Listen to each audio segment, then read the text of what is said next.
your hosts, Spaceboy and Solana. All right, so we killed the other broadcasting signal, and we are up on the flash-based. Let's see what happens when people get a load of that. And Solana, let me know when... Oh, I got to get back into let's see here. Close that. I was uploading the image. So people may have to change over. Mm-hmm. Yeah, it'll register as 014 space 2 as the... So you may have to go back to spaceboyuniverse.com and start over with the chats, at least. Yes. So are you still in that other chat room? I just got out because I was trying to upload the channel, artwork. Okay. You have to upload it for every episode. It doesn't automatically do it. Well, I'm interested to see how that Okay, so nobody's there. Nobody's there yet.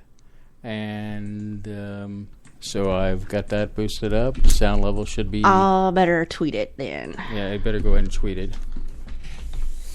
As we wait, let's... you know what? I'm going to go over here. And I'm going to play a Spaceboy song. Alrighty. While we're waiting. As I can...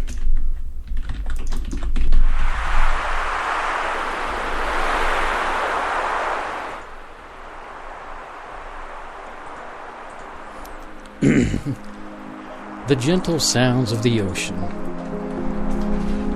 As we wait patiently for our audience base to transfer over to the new chat.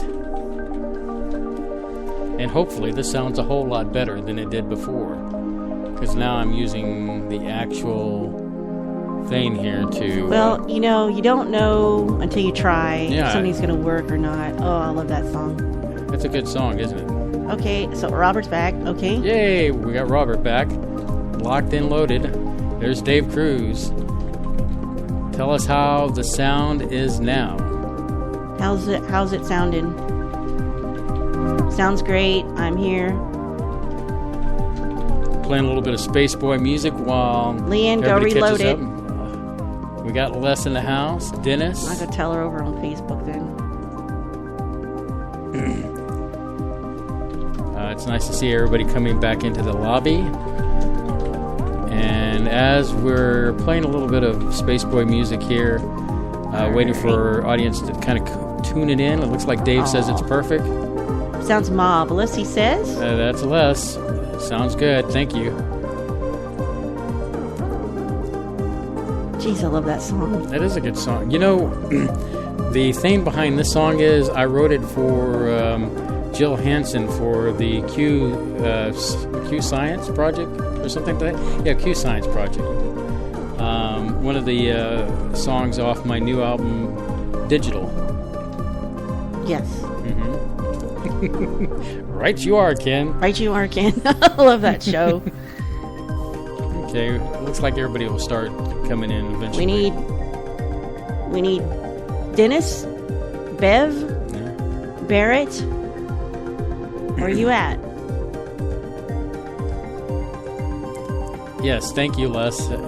Les clarified the Q Science QP project. Science. Okay, there's Leanne. Yeah. We just need to somebody needs to get Barrett in here, and Beverly. I guess Robert could probably take care of Beverly. Dennis, he got it. Okay, there's Dennis down there. All right.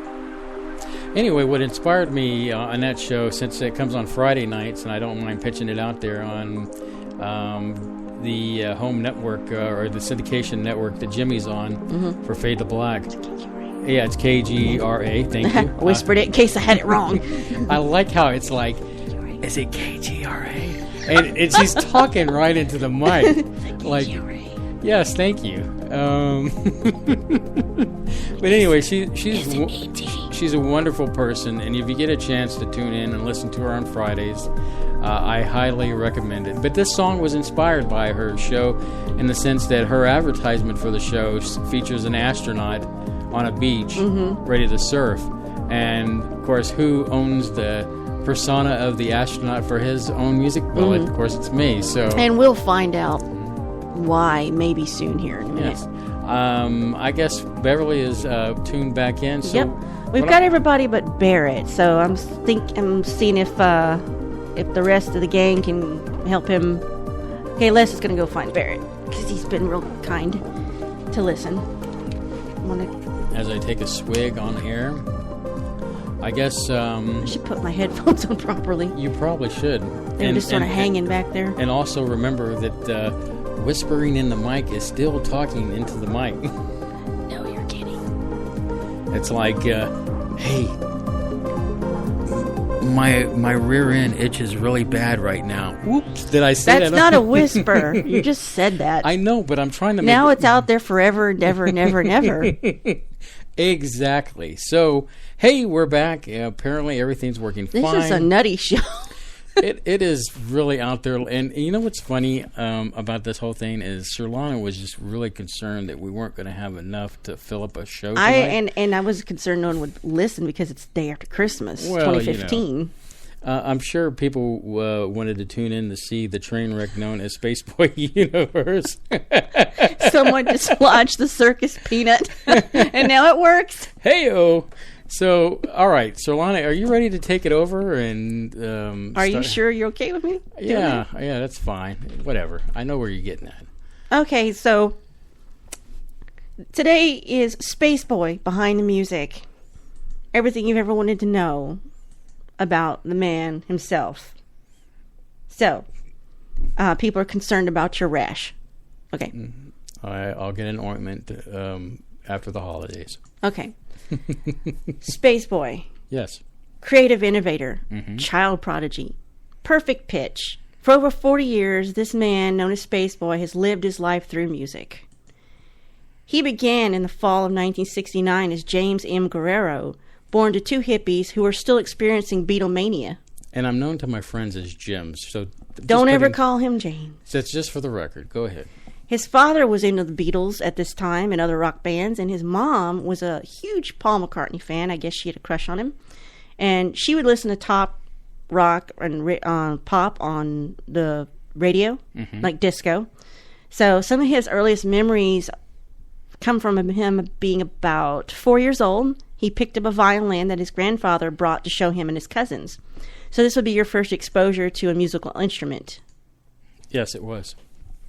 Yeah, so basically that was it was interesting. Grandfather opened it up. There's this violin. My cousins looked at it, but I actually picked it up and tried to play it. And then I guess at that moment I was kind of hooked as far as being able to create music.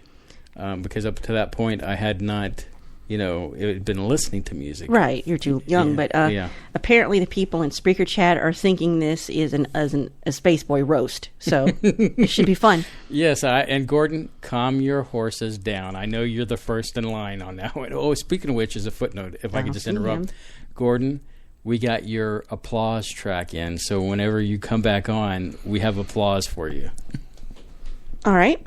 Anyway, go ahead. Moving on, it was at the age of 9 when his father would teach him the opening to Stairway to Heaven on the acoustic guitar, and also If by Bread and Blackbird by the Beatles, which was interesting because his own father had no formal musical training. He had no guitar lessons. He learned by ear, a talent which he would pass on to his son. Yeah, so... Any thoughts? Thoughts? Well, yeah. You turn around and look at me in that action TV news way. Stay classy, San Diego. I guess in a lot of ways I'm a lot like my dad in the sense of his musical abilities. Things I can remember as a child back in the 70s is when he would listen to something and actually mimic it on a guitar. He had a remarkable ability to just pick that up. As far as, during the 70s, I had many influences during this time musically. Dad was a big fan of the Beatles, and I'm going to say this right now. I am sorry that if you have Spotify and Spotify has spammed you that the Beatles are now on Spotify, but hey, I like them, but hold off on the spam. I will get to them. But anyway, I digress. So I had influences from my parents because they were hippies from the late 60s, and then going into the 70s, you had your rock music, which influenced me was David Bowie, Kiss.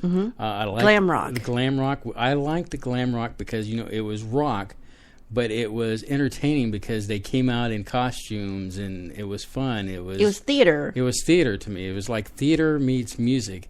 And later on, as we discuss other things, you'll see that pop up.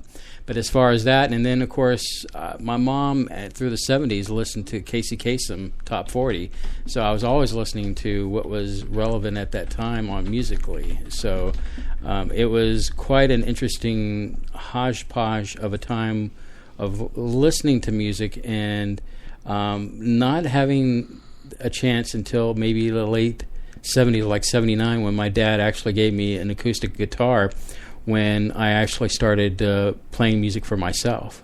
I'm about to probably lose some followers and my one or two fans that are fans of me personally by I just revealed that I don't care about the Beatles or their music. So that's probably going to divide the room there. So what is this we have about? I have this note where your dad subscribed to the Columbia House Records music service. Yeah, that was kind of a little bit later on, I guess, and as we get into the 80s.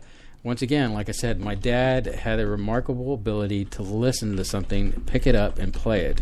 And one of those things I can remember is when he was listening, I guess it was the group Split Ends. It was a song called 6 months... 12 months on a leaky boat. 12 months on a leaky boat. And kind of one of my favorites, I guess, because I remember seeing my dad actually watch him and see his process of what he would do. And I guess now when I think about that time, it's very familiar in the sense that I'm sure you can identify with the song Technosexual that I wrote for Departure. Okay, so what would we call that? Is that like PTSD? No, post-stress traumatic syndrome. Let me explain to the audience. So basically, sometimes you have to listen to a loop, and it might be something you listen to it over and over, and you're going through the nuance of that particular loop to make sure you're hearing the notes correctly. And in this case that Sir Lana's talking about, in a song I wrote for Departure, a song called Technosexual, I had it looped to where it constantly said technosexual, and it about drove her nuts. Yes, I heard it over and over. And then you had another song you were doing that with. I said, oh, God, it's technosexual all over again. And I couldn't.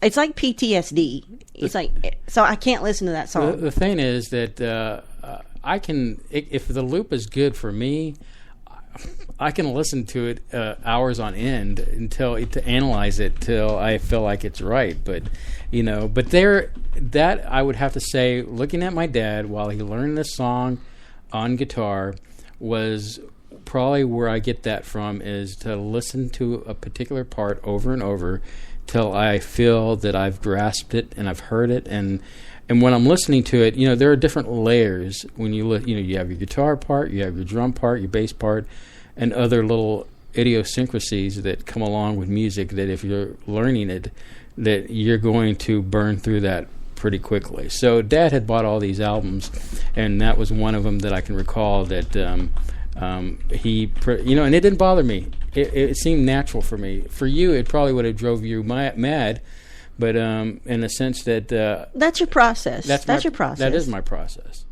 So I have here, in 1971, your parents split up. Yes. So in 71, I was about one, but the times that we're talking about was later on. And in 79, you go to live with one set of your grandparents. Right. I went to live with my dad's parents. And I guess in this time, we kind of jump back and forth here. 71, mother divorces. She remarries. She remarries to a gentleman that is a musician of sorts. He plays trumpet. And so I got to see his instrument and trumpet, that is. His trumpet. Yes. His actual musical instrument. Trumpet. And once again, I'm fascinated by the workings of the musical instrument itself. which would later play into, in middle school, me taking on instruments of that nature. But you were listening to when you were with your parents, you were listening to the Beatles and top 40 radio and rock and roll and disco. The thing is, but then you go to your grandparents, and now you're getting introduced to classical, the 30s, the 40s, Neil Diamond, Barbra Streisand. Well, let me back up real quick for a second, because as I tell you, it's your life. As points, it was like signposts that happened in my life. And significantly is my mom divorcing or separating from her second husband. And since, there's no blood relationship there with the second husband, and even though I have two half-sisters, she feels the need to send me off to live with my grandparents. Now, before she does that, she does give me a copy on tape of Supertramp's Breakfast in America.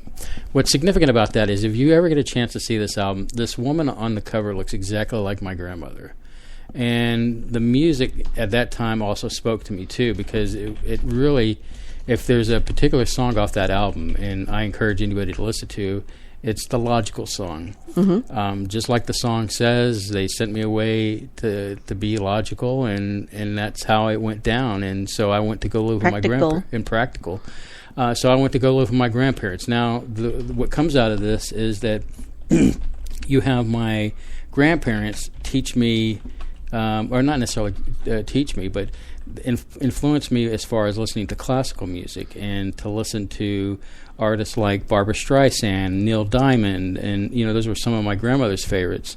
And so, I get introduced to music that I did not hear before, and so this the time, because you were sent and you said it's all about the Logical song, that doesn't strike me as being particularly happy and upbeat for you. Well, the reality here is that I went from a happy situation with a family to experiencing being torn away from people I loved and things that felt comfortable, to an unknown situation, and so basically going to live with my grandparents. My grandmother was religious, and I'm not going to go into the religious part of it, but I became, since I was there, I practiced that religion and went through that, and to some degree, it did make me cynical. It made me question things beyond religion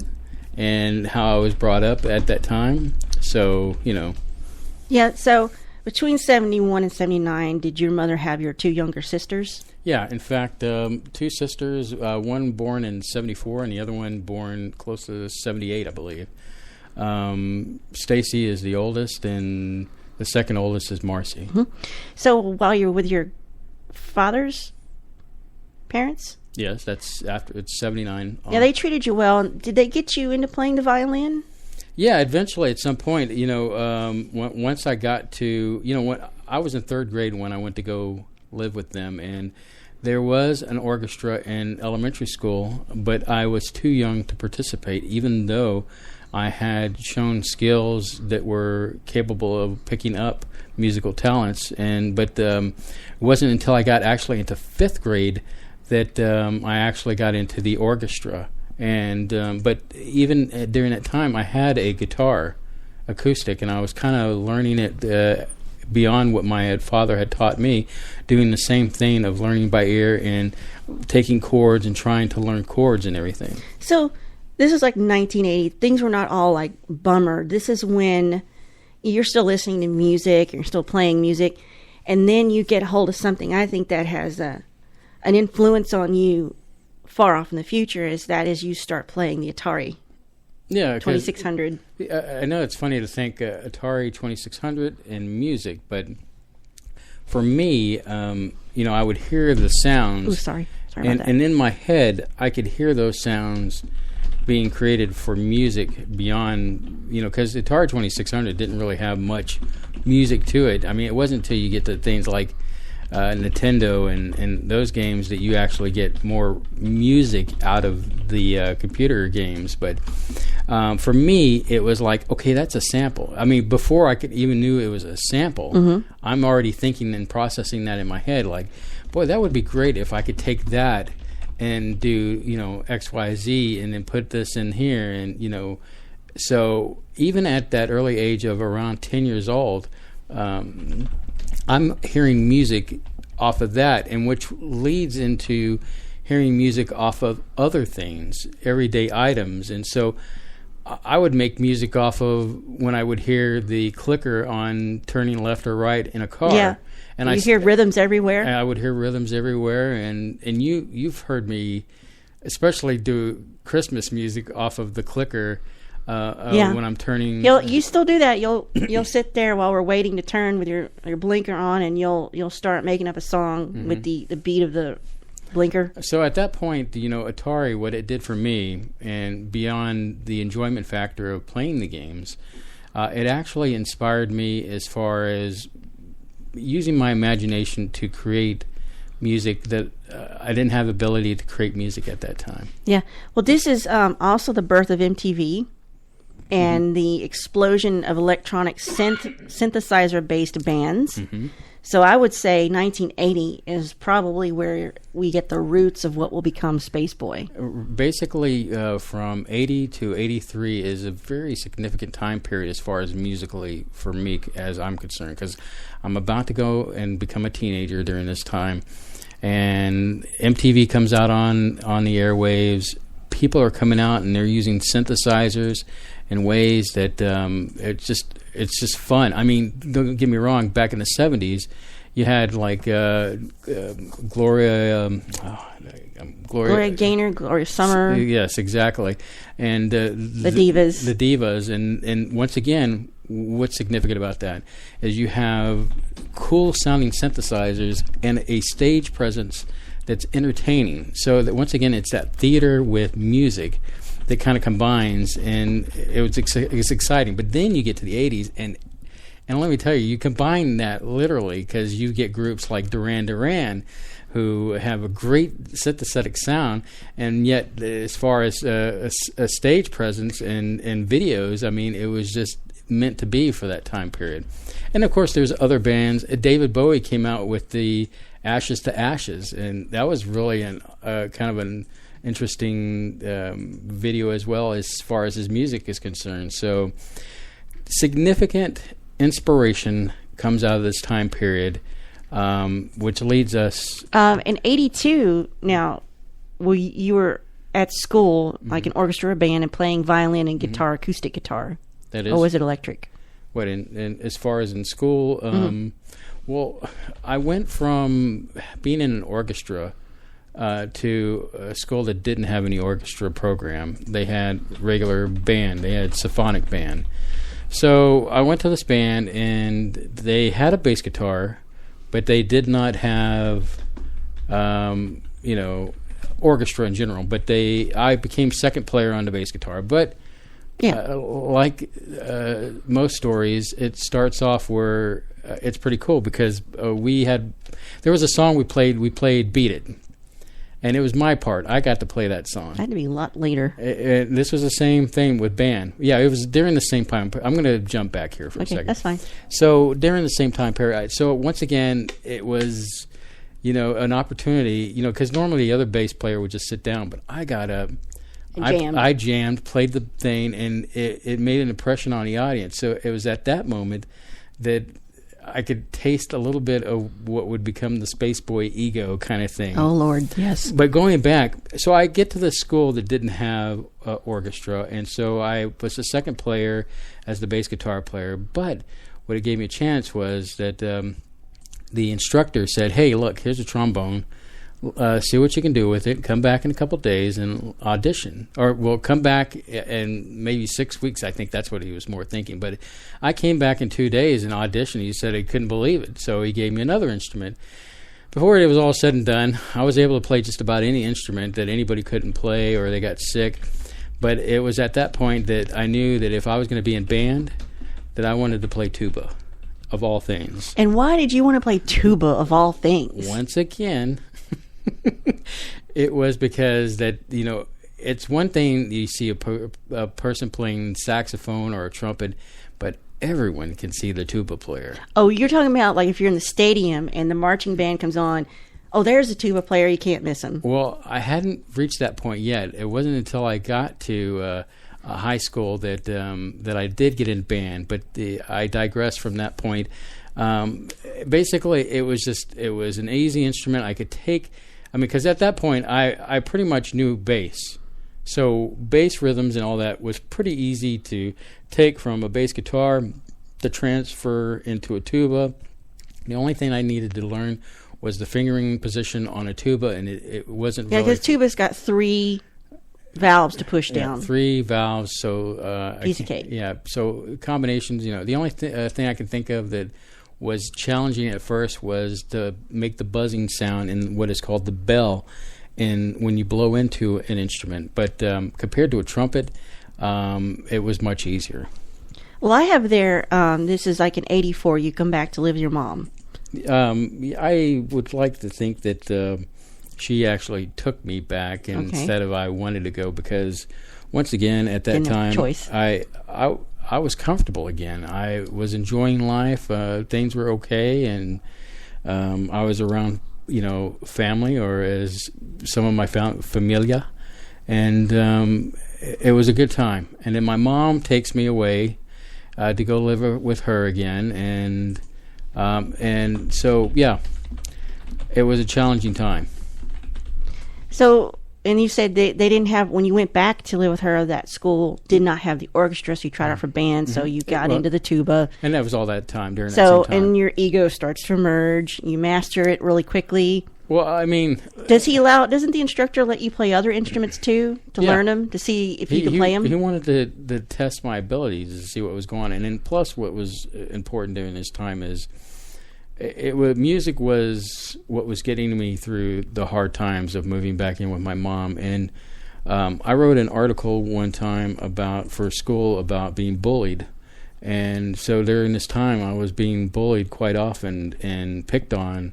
And when we rode the bus with high school kids, and I'm in the middle school at this time, and so there would be times I would walk home 4 or 5 miles to walk home just to avoid these bullies. There were some times that I guess 14, 13, somewhere in there. Sometimes I would run through this wooded area just to avoid them because I could see them, and it was a terrible time. Eventually, my mom moved away from that area of town. In fact, if you've ever heard the song China Grove, that's that area of San Antonio that I speak of. And like I said, it was a challenging time, but the music is what helped me keep my sanity. That's good. But the main point I want to make is from childhood to 84, you were not playing piano, keyboard. So you couldn't pin this down to a specific year, so we're just going to say the following year. Well, what I was going to say is that it was close to this time that my parents bought me a small Casio keyboard. And that was going to be the first of several keyboards. But what was nice about this, it was an opportunity for me to play. Now, before we moved, I spent a lot of time in the library, and part of that, and that's why I brought up the avoidance of these bullies, is that sometimes I would stay late and go to the library, and I found a book on how to play piano. And also on the back of the book, it had chords, which, for me, all I needed was the chords. Excuse me. Sorry about the coughing. Yeah. Talking so much that it's drying my throat out. But anyway. Do you have a drink? Yeah, I do. Okay. I'll refresh in a minute. And so during this time, I checked the book out, and I'm going to admit something that I did very badly is that in the back of the book, like I said, it was all these chords. I tore the pages out of the back of the book just so that I could have a copy of the chords that were in this book. So bad. Yeah, I know. Excuse me again. So you found this book. You tore out the chords because the chords were the key to learning how to play the keyboard. To me, it was like the Rosetta Stone of learning the keyboard. And to be quite frank with you, when I started playing violin, I was using the Suzuki method, and it's a method you just research it out there. I don't want to go in too far in depth, but one of the things is they make you imagine a keyboard of all things. You're learning violin, but they want you to think of a piano keyboard.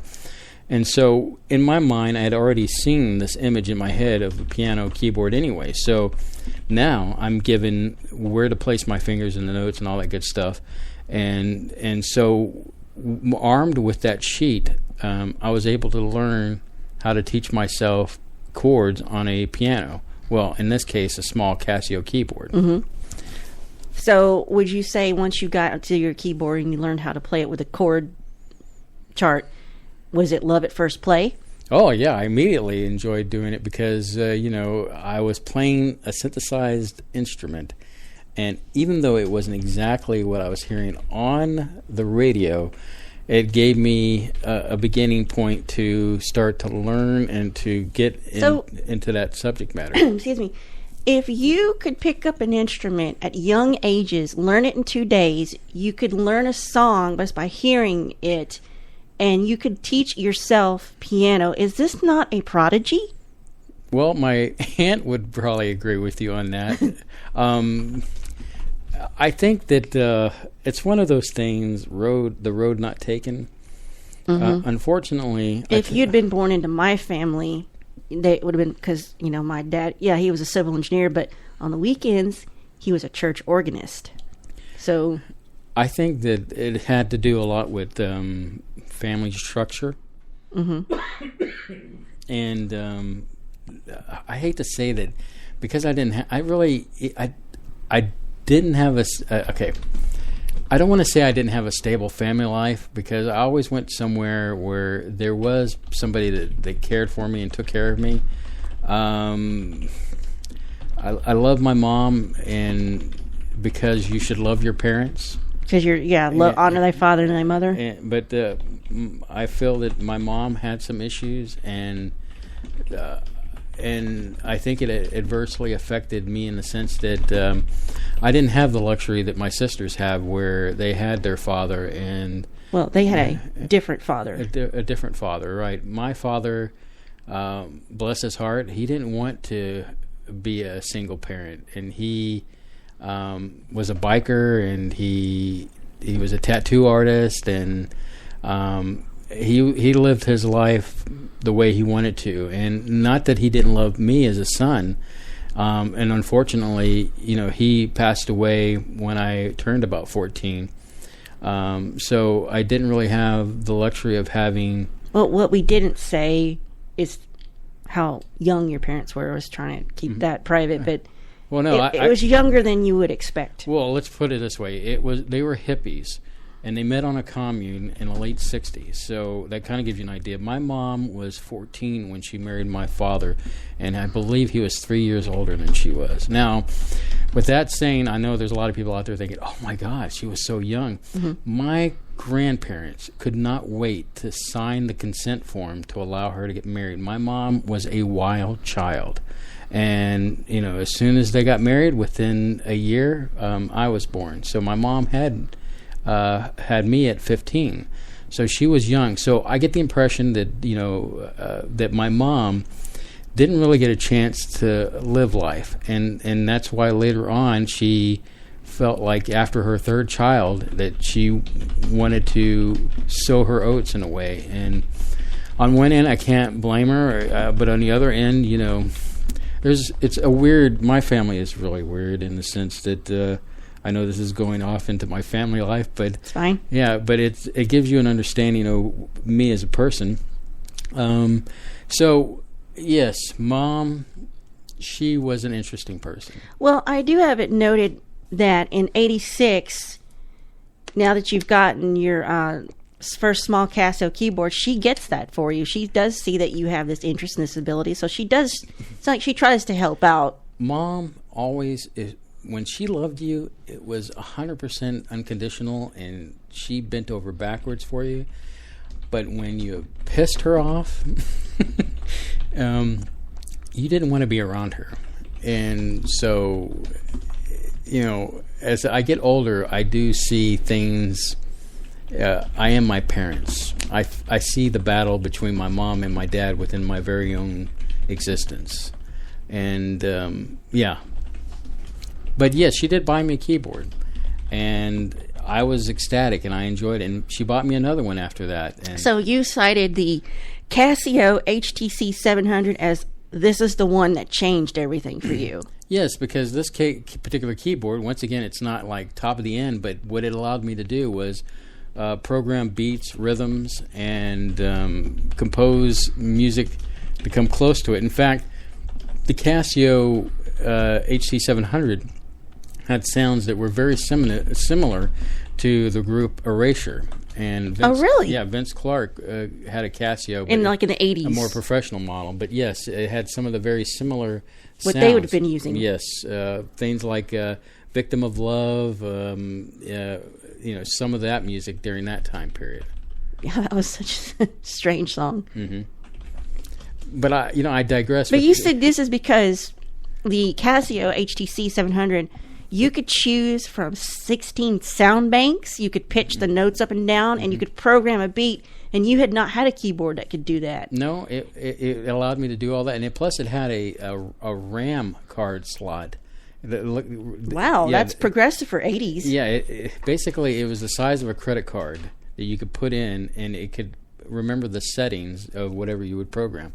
It allowed you to change the sound itself. It was just really a great piece of equipment for a very affordable price at that time.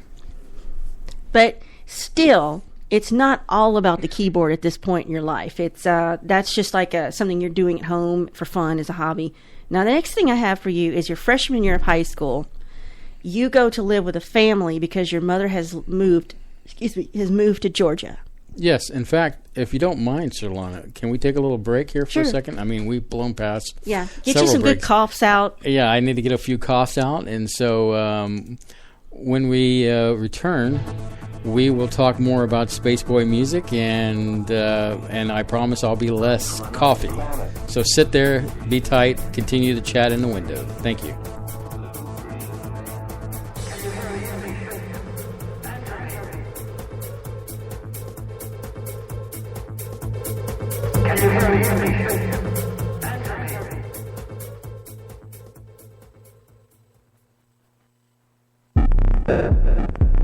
You're listening to Spaceboy Universe, your cosmic tour de force.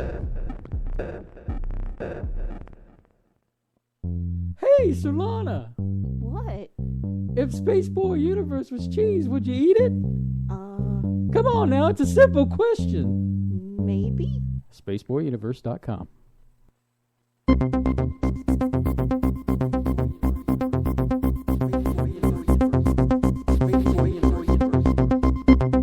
Do you have a great product or an idea? Then Spaceboy Universe is looking for you.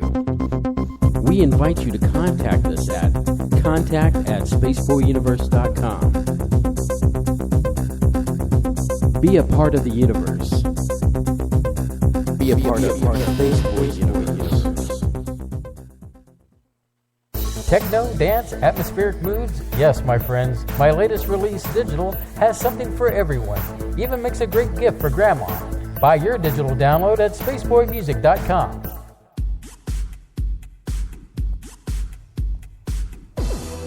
To call in, dial area code 713-701-5214. You are listening to Spaceboy Universe. Here are your hosts, Spaceboy and Sir Lana. Hey, Solana! What? You want to listen to some more Spaceboy? Maybe. SpaceboyUniverse.com. Yeah, we love that commercial too. So we're back, and I guess Sir Lana was about to talk about or ask me what. Well, he was doing Harry Carey from SNL. It was Will Ferrell's version of Harry Carey that he was doing a pastiche of. So. Yeah, one of my favorite ones. So your mother decides to move to Georgia at your freshman year of high school? No, sophomore year. Sophomore year. Okay. Because freshman year. Because going back to music, so 7th grade I was in band. 8th grade didn't have an orchestra, still in band. So I get to my freshman year and I'm ready to be in the band. This is going to be my first time and band, but also marching band. Oh, marching band. So I'm really jazzed, pardon the expression, to be a part of your sophomore year. Yeah, my sophomore year. And so this is my freshman year. That's what I said. Yeah, freshman year. So I meet the instructor and everything, and he turns out to be a real turkey's butt. I mean, I was like, this is what I could not see myself enjoying playing music for this guy. And so at that point, I needed to drop the class and find a class that would be something that I would enjoy doing. And in that class ended up being theater arts. So my freshman year, I swapped out music for theater arts. So you found drama. Yes, I found the drama aspect. It was the thing I was looking for to massage my ego. But you went and lived with a family so you could stay in Bandera? That was my sophomore year. My parents, once again, wanted to up and go and move. And your mother and stepfather. Stepfather, her third husband. And I didn't want to go. I had friends. I had family. I mean, I was a teenager then. You could imagine the angst that I was having at that time that I didn't want to move. And so she left. I stayed with a family that was gracious enough to take me under their wing. It was, an interesting time living with them. So you were there your freshman year and your sophomore year in Bandera? It was my sophomore year. Freshman year, I lived with my mother, and then sophomore year is when she wanted to leave. So she goes to Georgia, and then at some point during you decide to drive to visit her. Yes, that's a long drive. It is a long drive in my Volkswagen Rabbit that I drove from from San Antonio to Georgia. To Georgia, yes. And then you drove on the way back. So I'm thinking, sounds like to me you took I-20 back through Mississippi, Louisiana, and your car breaks down in Shreveport, Louisiana, which is odd because you don't know your fate would be tied to this city much later in your life. Well, I always find it interesting, things like that, is that we are given signs of the future, and sometimes we just need to realize the importance of when things happen to us, that something significant is going to happen. And that time of basically a winter storm had came through and pretty much froze up Shreveport. And you recall that, don't you? Yes. And so there I am, stuck in Shreveport, and have to wait for my grandmother to come help me get the car towed back to San Antonio. I too had a breakdown in Shreveport, but I just moved. So so I moved. We got back to San Antonio, and I started thinking about it, and by this time, I guess I'm going into my next is 89. Well, I'm junior year, and I end up moving with my grandmother, and so I'm trying to think here, junior year. Your life is such a jumble. When we tried to hash this out this week, and it's like, I just couldn't remember what year. I don't know. But you know what? I would be 100 times worse if you tried to get me to do my life story. I'd be like, I don't know when any of this happened. The thing is that, and you always kind of get kind of squirrely with me when I tell you something, and like, well, you never told me that. It's not like I'm trying to hold it back. It's just I've done so much stuff in my lifetime that it's probably enough for 2 lifetimes that I've done. So the continuity of my life gets vague at certain points.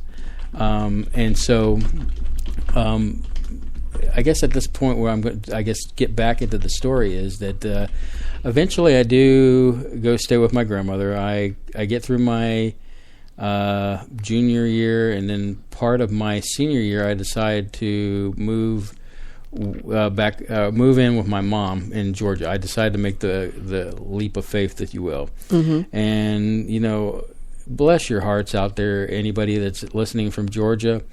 I'm sure you could understand if you came to Texas that you would think, I can't wait to get back to Georgia. Well, I couldn't wait to get back to Texas. I've never lived anywhere but Louisiana, so I don't know. But see, I have an 89 year in Bandera, and you enroll in band and jazz band. Yes, back to the music part. Yes, eventually I was in band at that time, but when I left, I guess my senior year, I went to Georgia, but then I came back. That's that second time I come back to, I guess, Texas, in Bandera, Texas, is when I get back into band. Now, what's significant about this time period is I had enough credits that if I just needed to take like a few credits, and then it wouldn't be a full semester, that I could blow out, and then I'd get my diploma. So you don't have to stay an 8-hour day necessarily. No, but what I did was I figured, well, there's nothing really anything else to do in Bandera, so I might as well just So it's charming, it's historical, but that's about it. Unless it's hard.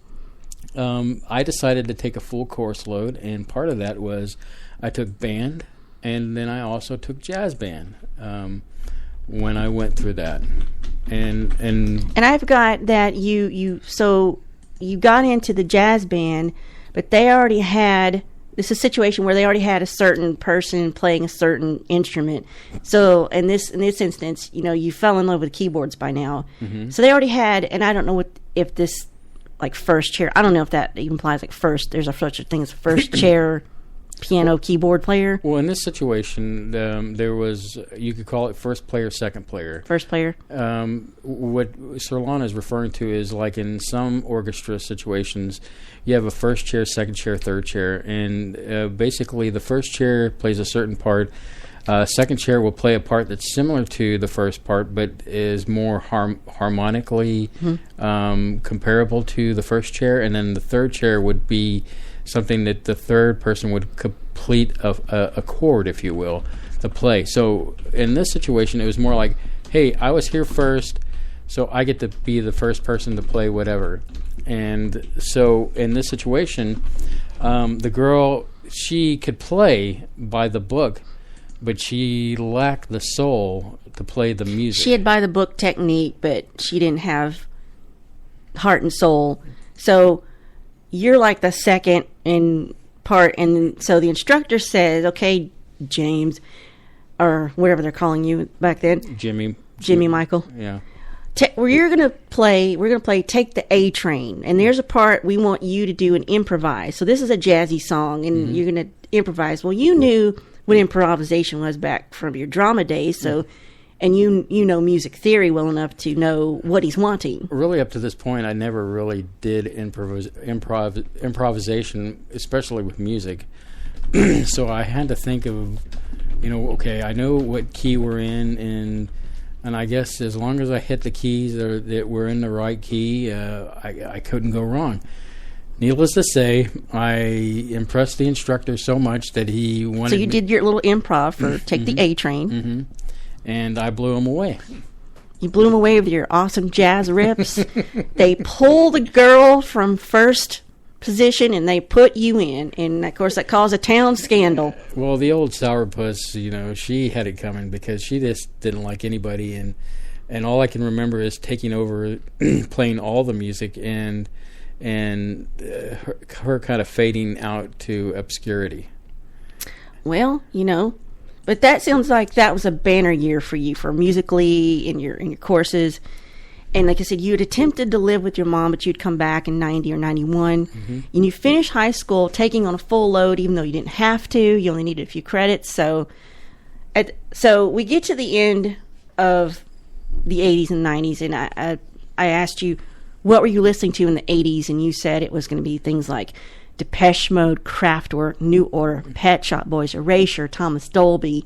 And then I'm sure you were also listening to top 40 pop, rock, and radio like the rest of us. And here come the 90s, where the DJs have killed the electronic movement, the new wave from all the artists I just listed. And grunge moves in, and this brings in the dark ages. Personally, I think it's the dark ages of music. And you get grunge and Nirvana and watered down alt rock, and I just I just hang my head. The reality is sorrow. that some of that music wasn't so bad. It wasn't my cup of tea as far as music was concerned. But what was significant about this time period is that you have technos, raves, all underground, where it's not top 40, but I'd go to these concerts and listen to these artists. And so you were going to like rave techno-y things in concerts in the 90s. You were not listening to grunge and alt rock and no, I mean classic rock and all that Don't stuff. get me wrong. I mean, stuff like Stone Temple Pilots or Kurt Cobain and all them, and I mean, I could listen to some of their stuff, the more popular stuff. Wasn't my cup of tea. It wasn't the stuff. Sorry. I wasn't in deep with some of that music, but I enjoyed it because it was guitar. It was a different way of listening to music. But you're also kind of like me in this time. You're still clinging to your 80s stuff, and I recall in the early 90s, because we didn't have Napster yet and stuff like that. I couldn't go to the store, and for some reason I could not go to a CD store and find the stuff I wanted from the 80s. I had to wait till these compilations came out, and I would dig and dig, and oh my gosh, CDs cost way too much in the early 90s. I don't know if you remember that. But you were listening to that stuff. You're clinging to that. You told me you also listened to the Smiths and the Morrissey in the 90s. And as a real quick footnote, sure. Robert Noel Jr. Saying he was more into the country music. And I wanted to point out that I did enjoy country music back in the 70s because of my other grandparents on my mom's side. They loved country music. And so that music of the 70s and 60s, that kind of country music I can dig. I just can't stand this pop country that is the current, the 90s and onward. Yeah. It was got too so poppy. Anyway, I digress. I just wanted to do that shout out to Robert. So in the 90s, you're still playing around with your Casio keyboard. Well, by the 90s, yeah, I still play. I had an acoustic still. I had my Casio. It wasn't. You were living in Dallas in the mid 90s. Yeah, I going to those concerts. I was going to say that I wasn't really musically playing music like I used to. I kind of went through this dead zone. To me, it was like I would love to play live, but I didn't have the money to do it. So my release was to go listen to these electronic artists live, and so I got that. And then so during that time, I was working full-time job at Blockbuster Video and going to college and pretty much burnt myself mentally to a crisp. And I ended up moving back to Houston. Well, I have you're living in the 90s, you're living in Houston, and you get married. That's the late 90s. And that lasts about 6 months, and you split. But it was during that time you were experimenting with MIDI, and you'd have to explain what MIDI stands for. Well, let's digress back so people kind of get an understanding. Is that yes, I did get married. There was a wife before you. Yes, there was wife number one. And so, I separated from her. I had an accident on the job and hurt my back pretty badly.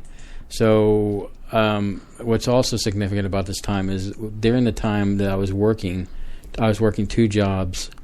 I also worked at Guitar Center. So I was, during my breaks, I was like back in the keyboard section. You had this in 99. I was learning all this equipment and getting to know it all. And a guy from the pro audio department saw my thirst for wanting to learn all this stuff. So he gave me a disc that had a lot of software at that time that was beta. And you had stuff like Fruity Loops and SoundForge and all that good stuff. And it's for show. Anyway, so I didn't know if that mattered. Okay. Let me explain to the audience. Sirlana's waving at me like she's putting her hands in the air and she just don't care, and there's no music playing. But she's looking at my screensaver. I was worried that the screensaver might mess up the broadcast. No, we're good. Computer. We're golden. So back on track. Where was I? You're in the pro audio section. Yeah, thank you very much. So he gives me this disc that has all this wonderful software on it. This is significant, and which is very significant because acid, which I'm not talking about the drug, I'm talking about a piece of software that allows you to take loops and combine them to actually make music out of them.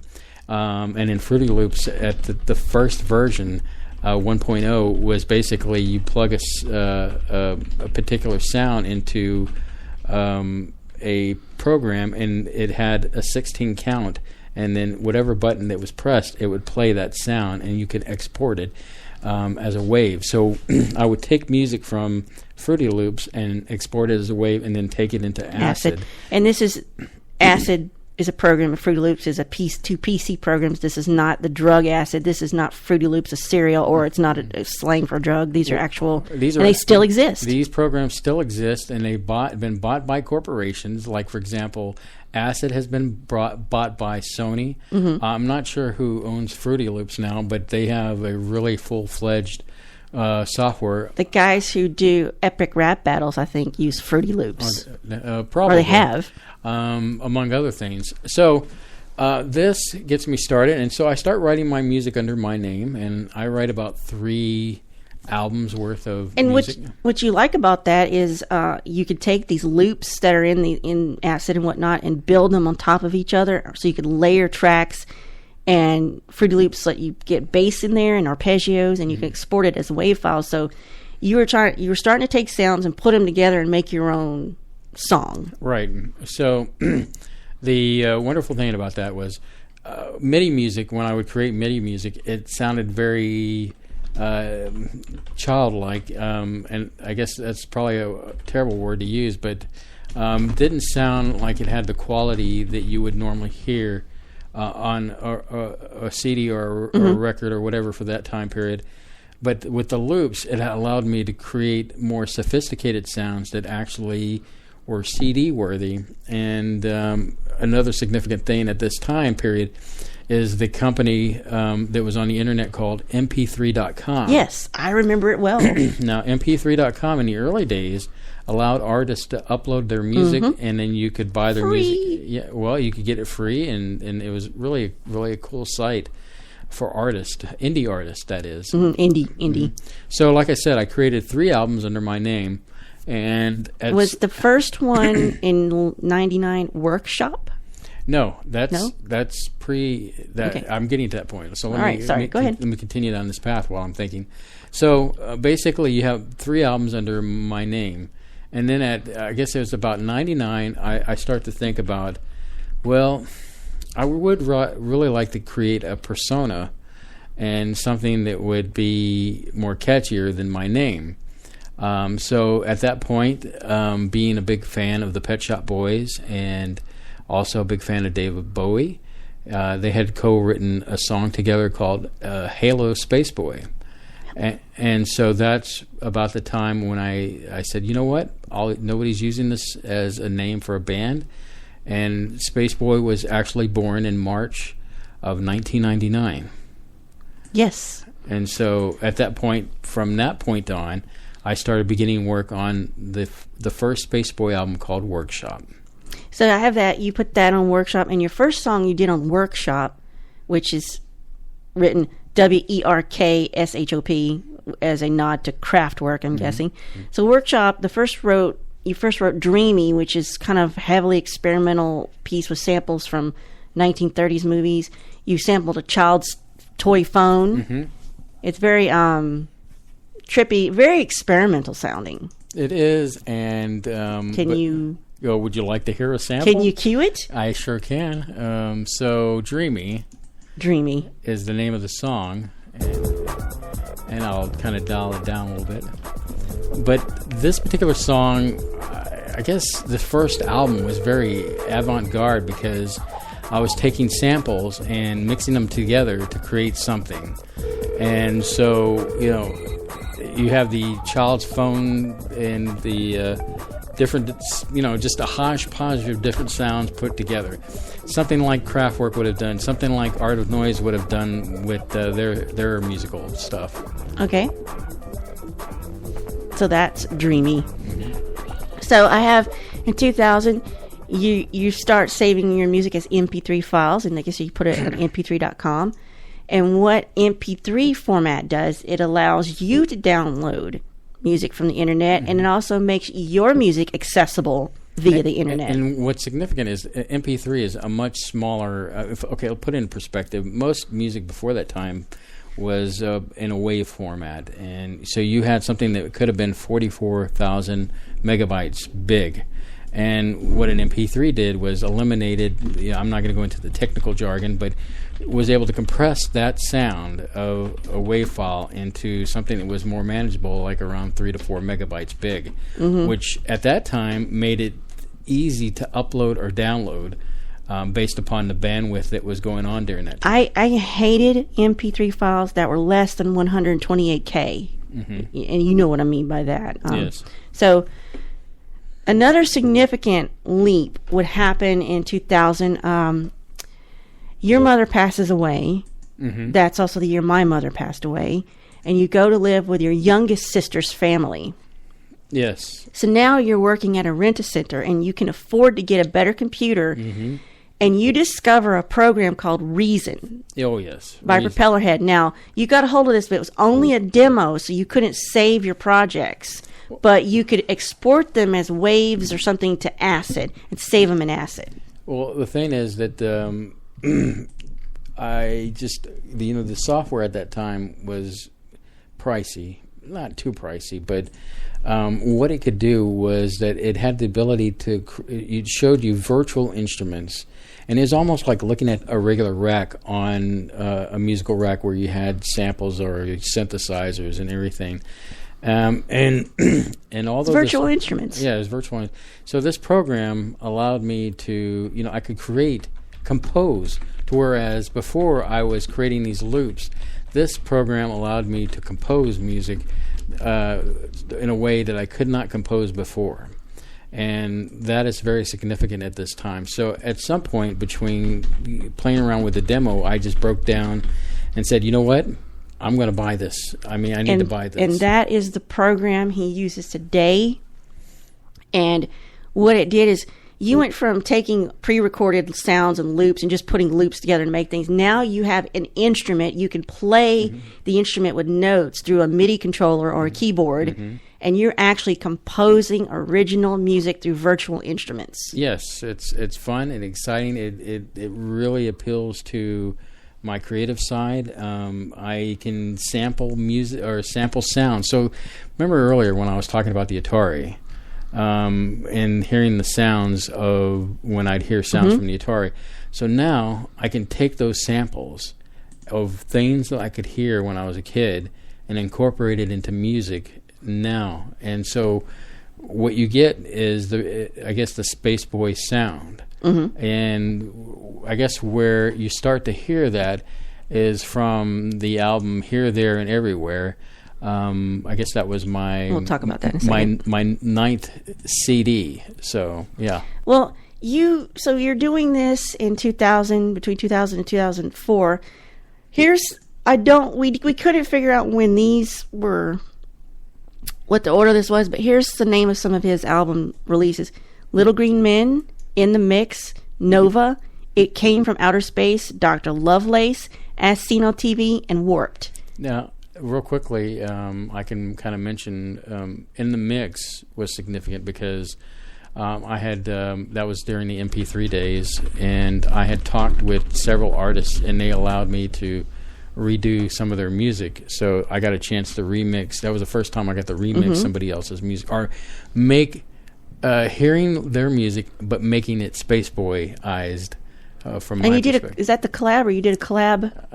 I also during this time, I collaborated with another artist, and we created an album called Retrovision. Well, the album was called Retrovision as the band, and I don't think there was really a title for the album, but we wrote music for that, and that was fun to do as well. So you released what, 1, 2, 3, 4, 5, 6, maybe 7, 8 CDs worth between 2000 and 2004.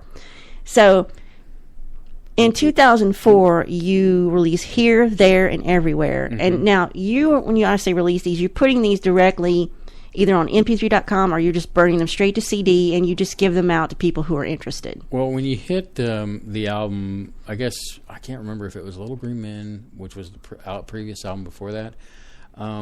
I guess MP3 had, I don't want to say they went belly up, but they were bought by CNET. Yes, I remember that. And they, it wasn't that bad, but then it just kind of went. It was apples and oranges. It was two different things. Another thing I think about is initially MP3.com was kind of an innovator in the sense they wanted to be able to play your music anywhere. So if you had music, you could burn it and then upload it to MP3, but the music companies got ticked off about that. Yes, they didn't want you to have any free music, even if it was people who had were not signed to any record label. They just, somebody that had a computer, had some software, they uploaded, like, oh, you can't have unsigned artists for free. It's, oh, God. If you can't make money off of something, then it has no value in this world. So, yeah, Here, There, and Everywhere. Probably the first album I was without a place to actually put it to. I mean, I had my website-ish, if you will. It wasn't until I got hooked up with this girl named Solana that... Well, I'll get to that. So you got Here, There, and Everywhere. You put it on the CD. And then you got this crazy idea in the fall of 2004 to try online dating. And we've been over this, so I won't go deep in it. So armed with your latest CD of Here, There, and Everywhere, you show up at this Chinese buffet and you hand your future wife Here, There, and Everywhere, thus solidifying your reputation as a smooth operator. This would also be the best date of your life because you were hungry and the buffet was excellent. It was delicious. So we kind of hooked up, and next you release Virtual Kiss while you're starting to date me, and then you discover I can do digital artwork. And thus a powerful alliance has been formed. You make the music and I make your album art. You made my album art. You also were pivotal in creating the Spaceboy website, the initial I forget about that website. I mean, you were pretty much doing anything, the artistic part of that, and which allowed me to focus more on my music and creating music. Oh, did it? Yeah, I would say so. So from there, we go on to your next releases, which I can't remember. It was like Departure, Tales from the Eighth Dimension. The next one after that is kind of a concept album. It was Carbon Dating. Carbon Dating. Where the cover of the album is a periodic Most of the time, you just give me an album title and you just walk away, and I think, what does that make me think of? Well, I thought, that's the periodic table. And basically all the songs are named after elements for that particular album. But yeah, then you got Departure after that. And Departure, Tales from Each Dimension, Get Your Groove On. Now, I don't know that these were released ordered. Now, so during this time, I guess, I can't remember exactly, I guess it's probably closer to it's probably closer to Get Your Groove On, that I get hooked up with TuneCore, and this allows me to give my music to the masses, where I hadn't had the ability to do that prior, like back to MP3.com days. So I had that, and I guess getting in close to this time, I start taking on the responsibilities of the web page too as well, to take the load off your hands. I've just got so burned out with web development. Not just you, just in general. I couldn't take it. But so things are going on. Some little backstories, like Tales from the Eighth Dimension. You named that after a silly conversation we had in the car. Most of the things that go on between us happen in conversations in the car. It's his universe and I'm trapped in it. That was a conversation in the car. We ought to just start recording them. Right. I have had a little bit of influence on some of the things you've written, like hey, can you name a song this, and you'll do it or you won't, or sometimes I'll have the artwork first and then you'll name the album. That's not happened often. Here's a good example. I was having a discussion with you once about how you don't like to take pictures. And it's no secret that you don't like to take pictures. When the reality is, I'm like your yin to my yang. I have a long history come from a long line of people not liking pictures. So what I suggested was that you were going through history and erasing yourself from history. And I said, you're basically a time traveler, which later became My Wife, the Time Traveler. So that's how that title came to be. Another significant title that came up was on Get Your Groove On. I was working at a previous job, and the lady says, you're my IT guru. And in the back of my head, once again, it just like lit up like, hey, that would be a great song. And so you get that. And so you get moments where I enjoy taking these little moments out of life and making song titles into them. And and so you release, and then here comes, which one is it? What's one that has, is it Get Your Groove On? The first time you started doing, or the album before that, doing music videos? Well, the first album that I started doing music videos on YouTube would have been from, I guess, Tales from the Eighth Dimension. Mm-hmm. And oh yeah, Sigma 3. No, believe it or not, it was Fire and Ice. It was Fire and Ice, and so you can see these on YouTube. And so it had. I went out in the backyard and armed with a camera, which was capable of doing video, and just took me dancing out there. And so I took it back in and spliced it all up to create this Art of Noise, like close to the edit video, where it was so quick and stop motion. So that's basically was the first album that came to be, as far as the first video was Fire and Ice. But of course, out of that did come Sigma 3. And Sigma 3 was when I introduced the alien abduction in a video, which was really cool. And I'll post these. And the nice thing about that time, we filmed it during the winter, and it was perfect because I was sweating like a dog in that alien outfit. I actually make a cameo in Sigma 3, but you would never know it. I play the role of the alien arm and hand. And then, of course, another one that we did was Galactic, where I'm wearing a chicken mask. And we filmed it downtown on a Sunday, and we got some strange looks. The nice thing, it wasn't overly populated that day when we went to do that, but 3 videos out of that Tales of the Eighth Dimension. So that really got my bug going as far as making music videos, and not really taking them all that serious, but just having a good time. And then you did Adventure, where you said, hey, let's actually use other people, and so that was fun. You got coworkers and friends together. Mm-hmm. Yeah, Adventure was the on the album Electronica Communications. And it sounds like an opening to some kind of epic sci-fi TV show, and so you filmed it like these are the opening credits to a fake sci-fi show that doesn't exist. So right. we're filming fake clips to a fake thing. And we all had a good time doing that.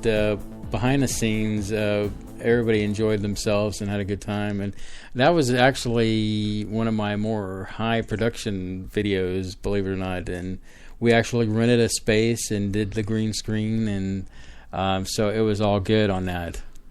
But I guess that was more or less the last videos, because we tried to do some for Intellectual Love, but I think we kind of ran out of time and space. So Intellectual Love, this is another thing where you said, here's the title, just go with it, and I found a piece of artwork to inspire me. Well, the story behind that is that, and I know you're going to roll your eyes, but just be nice, is that I was listening to Jimmy Church, and they had Shaw on, and she basically was saying that my next album will be intellectual in nature, and people will love it. And so it was like, hey, that sounds like a great title, Intellectual Love. And she did say that it would be one of your more popular albums that you released. And well, that was probably the first one that's heavily influenced by what we call Fadernauts, who are fans of that show you're talking about. So you've got suggestions by other faders. Well, I was inspired. Before that, I did an album from our trip to Contact in the Desert. and we went out there. We met Jimmy Church of Fade to Black, and met a lot of the Fadernauts that were a part of the show. And so meeting those people, even though I had written Rebirth, was brought out of that, and people inspired me to write music out of it. But Intellectual Love also inspired others. Like, for example, Walter inspired me to do a song called, what was it? Cosmic Wisdom. And then there was a song called Method of Signaling. So there were other songs in there that... K28 says Harmonic Caverns is his favorite. Well, we haven't gotten to digital yet. That's coming up. Sorry. That's okay. I'm not familiar with He digital. He loves this song because, that particular album, once again, you have people that inspired me, like Skater Girl is inspired by Lisa, Fadernaut. You have K28 that inspired me to do Harmonic Caverns. And I do listen to the people out there and that are listening to me because they're a great source of inspiration. Digital's after Intellectual Love, and you said that was heavily inspired by what's going on now. Well, like before I'm going to jump the gun right here. Most of the time when I'm writing music, I'm inspired by everything that's around me. I grab titles. In the early days, you would help me create titles, or the titles would come from jokes, like My Wife, the Time Traveler. I would even suggest a few. I even got one past you that came from Pride and Prejudice, and I don't think you knew it, and I didn't explain it till well after it was burned on a CD. So we get to digital, and so these albums are like, I now take about a year to write them, with the exception of Rebirth and Intellectual Love, which came pretty close to like 8 months apart. But the thing about that is, with Intellectual Love and digital, now you can upload them directly to some social media like SoundCloud instead of putting them on CD, which is what you were doing before. Digital was actually the first album that as I wrote a song, I released it on the Spaceboy Music SoundCloud account, and so people could get a feel. In fact, there was a gentleman that actually named one of the songs Aurora Burning. I was saying, hey, I need a name for this song. Is there anybody out there that wants to take a stab at it? And there were a few suggestions. Oh, excuse me, sorry. Minus 3 points. But this gentleman basically, sorry, I was a little loud there, named the song, and that's how I got the name of the song there. So, digital is only released on spaceboymusic.com. Yeah, this is the first album that I haven't decided to upload to TuneCore. Not that I don't want to, it just I wanted to try something different. They have the people come to the Spaceboy site so I can significantly make the price affordable compared to going through other means where everybody has to take their cut in order for them to make a profit, and then when I get it, it's like 25 cents or something to that nature. Well, you're not in it for the money right now, and I'm not. It's more like, hey, just if you like my jams, listen to it. But let's talk about this next significant thing that happened when December 2013. You started listening to something on internet. Okay, can you be more vague? Let's see. December 2013. You and one other guy started listening to this internet radio program, and you became a fan of it. Oh my goodness! Well, that's allegedly somebody else says they were the first, but we don't know.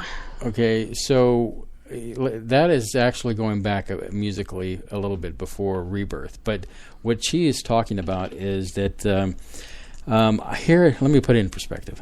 So I'm listening to Art Bell on Sirius FM.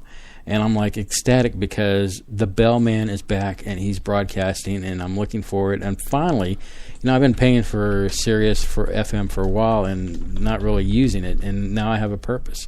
Well, we all know that he goes off on Sirius, and he starts to form the Dark Matter Network.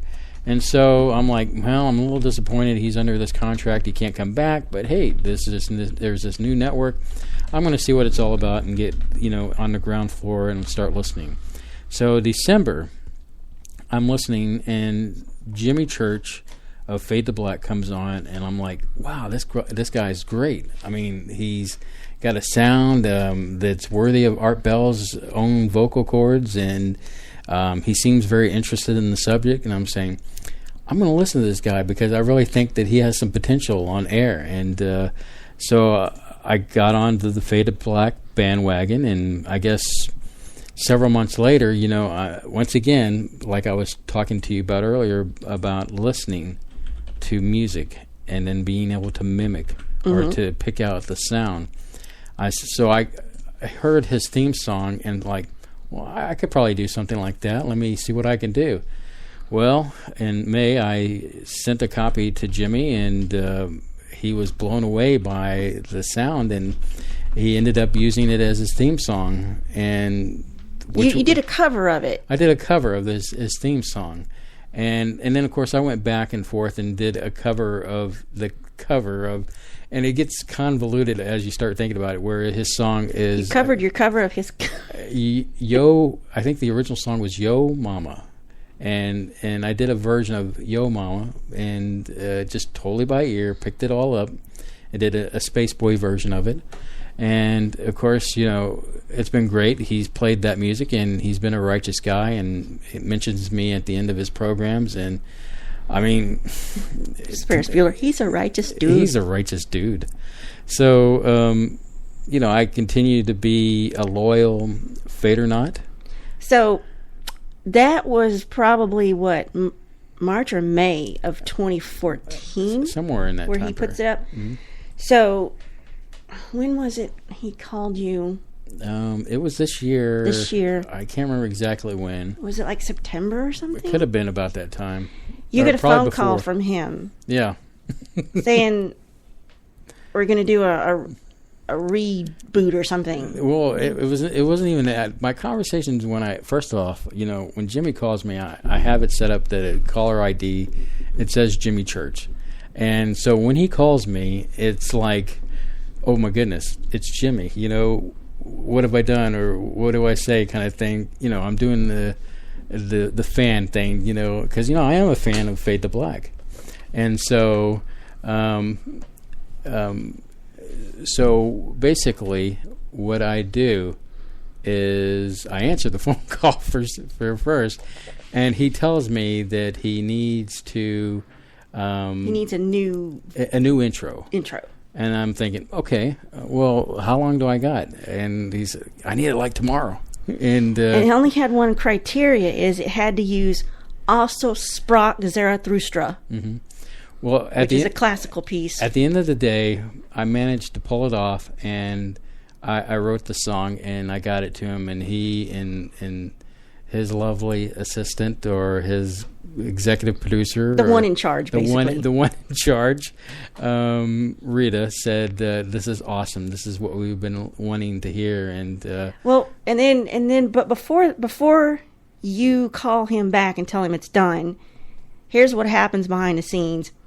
He literally drags me out of bed and says, can you come in here and listen to this and give me your honest opinion? And I hate it when he says, can you come give me your honest opinion on any of his music? Because I just want him to be happy. And if he likes it, it shouldn't matter what anyone else thinks, including me. But because this is JC, and this has got to be just so, because it's going to reflect on Spaceboy, and I do care about that.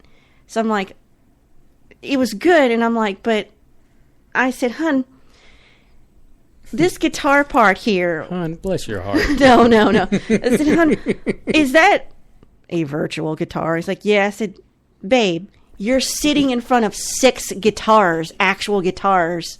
Sure, one of them's acoustic, but, 5 electric guitars. I said... Can you just get up and shred, please?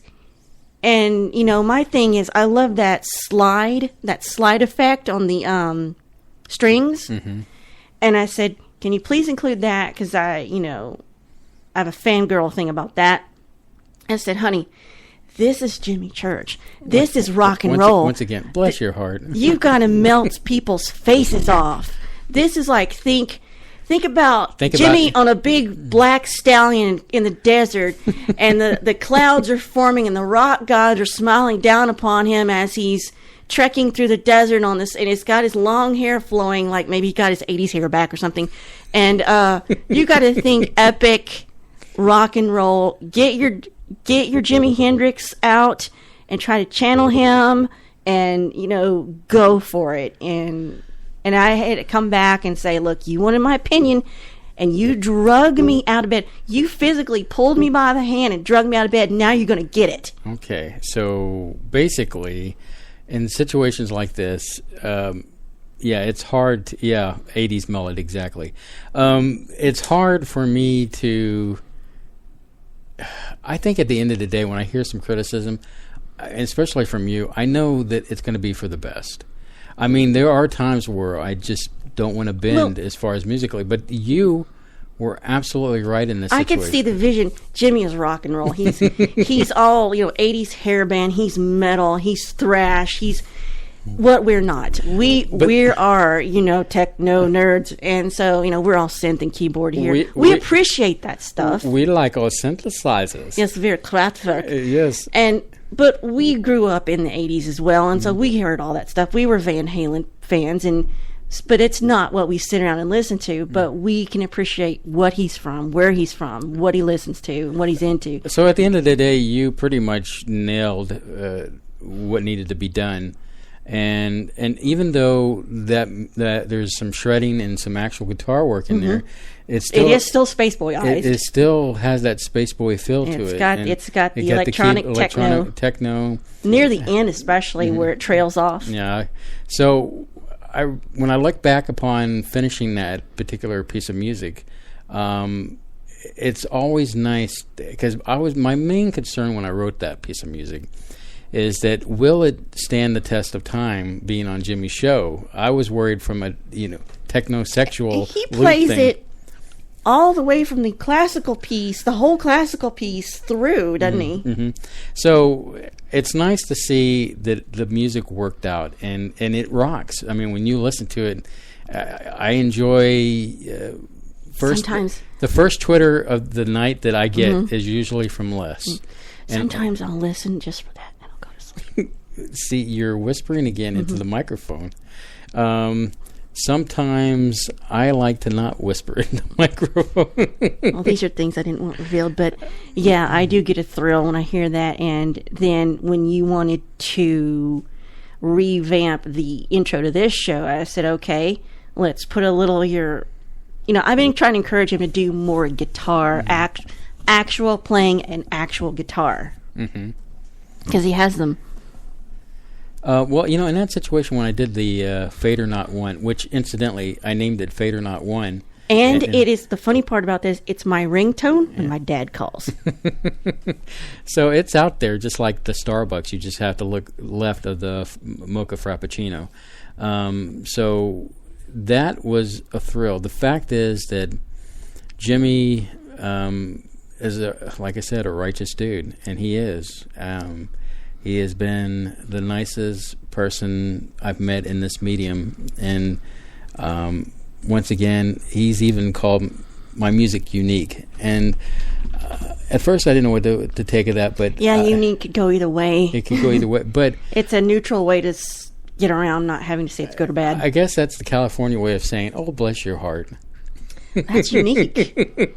No, I get the impression that he digs what I do, and he wouldn't have picked up the phone and called you first. I'm sure, and I've had conversation with him that he could have easily had somebody else play that intro music, but at the end of the day, he chose me, and I got to give it to him. I give him a lot of loyalty and props because the man has done what he's done, and he's true blue. Okay. So that's all I can really say on that. I mean, he knows. He knows. He knows. But ever since you did his first cover, the significant thing about that is now, for the first time in 2014, Spaceboy has fans, which he had not had before. It was just me. And before we go on, we are going to run a little late tonight, so don't worry. We're not going to cut off immediately at 11 since we had a little mess up. We'll go a little bit longer tonight. And maybe were you taking a break? Well, in fact, Sir Lana is turning green, so give me a second to cue some music up, and we'll take a break. And I'm as close to happiness as anybody can be. So I thank y'all for tuning in, but we will be back after this. So don't go anywhere. We will be back.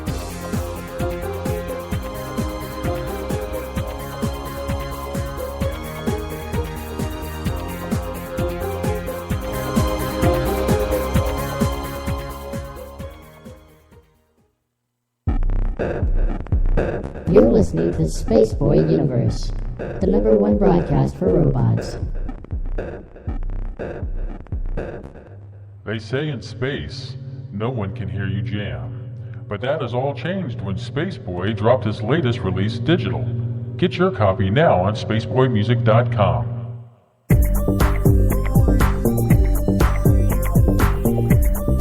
To call in, dial area code 713-701-5214. You are listening to Spaceboy Universe. Here are your hosts, Spaceboy and Sir Lana. I am here. Sir Lana had to run off, I guess, after 45 gallons of liquids. It finally hit her, and my commercial breaks are just not that long enough. But what she was about to say is, out of all this, I have a fan base. People enjoy my music, and I've achieved a certain level that I didn't have before, and it's all good.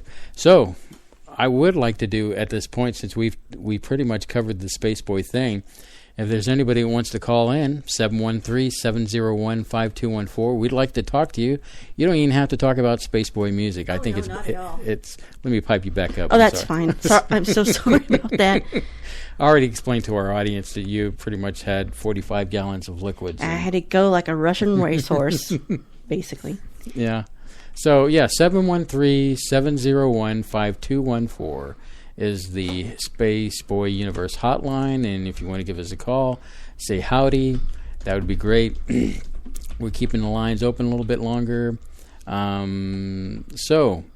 will assure you that Sir Lana's already done her laundry, K28, and she's good there. In fact, apparently they're fans of my laundry updates. Well, you nailed it back in those first programs, so...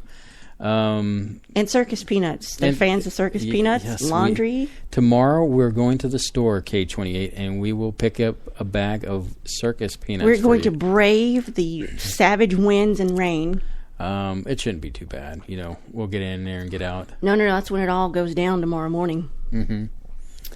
Well, I thought somebody said they were going to call because they had some questions, but I guess they are not a person of their word. So. Yeah, maybe, the show is not really a call-in show, even though we say the number enough. Yeah, maybe we'll just stop. Hey, is it too early to make that announcement of what's coming up is it 2 weeks now? Is it locked down? Well, it's not locked down per se, but I think we can kind of let the cat out of the bag and hope that it works out. I mean, anything could change, but we've been like, the first night we learned this, I could not sleep. Mm-hmm. So, is it July? Not July. No. Oh, Lord. Oh, my goodness gracious. January. January 9th. And I can consult the Book of Secrets if you'd like me to consult the Book of Secrets. On January 9th, we're going to have, and I'm going to butcher his last name. You want me to say it? Yeah, you say it. Manu Itiriami. Now, that's a name that some of you don't probably clue in immediately, but if you've ever watched Star Trek Voyager, there's a character towards... Season 6. Yes, Season 6. He played Icheb on Star Trek Voyager. He was the oldest Borg child that they rescued. Mm-hmm. So, I am looking forward to having him... He's he was on Star Trek Voyager, and I believe he's in Star Trek Renegades, which you can see on YouTube. So I got to get caught up on that. Hey, Solana, could you, well, I'll just say, if you just called from 419 area code, call back. I wasn't paying attention. Yeah, he looks at me when he should be looking at that computer. I know, it's so... Oh, do you want to talk about the K-28? I think Because he's asking. Well, K-28, I guess we're going... We also do another show called Data Bytes, right? Data Bytes? Sure, babe. Anything you say. Well, is it Data Bytes or is it... Yes. Yeah, it's Data Bytes. Okay, hold on. Don't look over here. Hold on. I'm going to answer this call. And caller, you're on the air. Hello. Hello. Who are we speaking with? Well, I'll give you a hint. My last name says Christmas. Your last name says Christmas. It must be, is it Bev? You got it. Oh my gosh, it's Bev. How are you, my lovely? Oh, I'm doing just fine. How are you doing? Well, with the exception of that beginning of the game, we are doing fabulous. I've been talking it up a storm, as you've probably been listening, and I could see y'all just chatting along in there. I love it. So, what do you? Has the show been okay after we I guess, at some point did they clear up or? Oh yeah, it was great. Okay, good. So Coming in, you didn't sound like a robot. I guess that app was no good. Nope, that app was no good. No bueno. So you're one of our hardcore fans. You what? One of our hardcore fans. Well, yeah. So before I forget, go ahead. I'm sorry. I was going to say before I forget, because K28 would just be upset if I didn't mention this. But K28 is going. We do a mini show on usually Wednesdays, and it's not a live show. It's usually podcasted immediately, and so we're going to be interviewing K28 for a small segment. And he's going to be on, and he's going to talk a little bit about some of his computer days with Sega and video games and some other interesting facts about him. So, yeah, look forward to seeing that posted on the Spaceboy Universe Spreaker homepage. So I just wanted to get that out. So, yeah, that'll be I think the first Wednesday. Is it the first Wednesday in January? I think it's the first Wednesday. As Solana looks at, but how are you, dear? What would you like to talk about? Did you have a good Christmas? How was you guys' Christmas? Ours was sad, lonely, depressing, miserable, just like I know, all I of this. hated hearing that. Just like the rest of this flipping month, we want it to be over. Want the whole year to be done, right? Yes. Yeah, we're tired of this month. We're ready to get back into the saddle of things, and there are a lot of good things coming next year for us, and we're staying positive. And World War III might start next year, so there's that. You just had to boil the mood down, didn't you? Did you have a good holiday, Bev? Yes, I did. Did you get everything you wanted on your Christmas list? Were you naughty? Me naughty? I'm an angel. Yes, Bob. See, Bob, See, is she? Bob is the rogue, huh? Yes. He's ornery as the day is long. But I wouldn't have him any other way, because if he wasn't ornery, I think he'd be sick. Yeah. Did you get like a lot of family together, or is it just had a big to do, or? We go to his brother's on Christmas, watch the kids open up their presents, and that's what we do. I was just and bummed. We have a big dinner. That sounds good, though.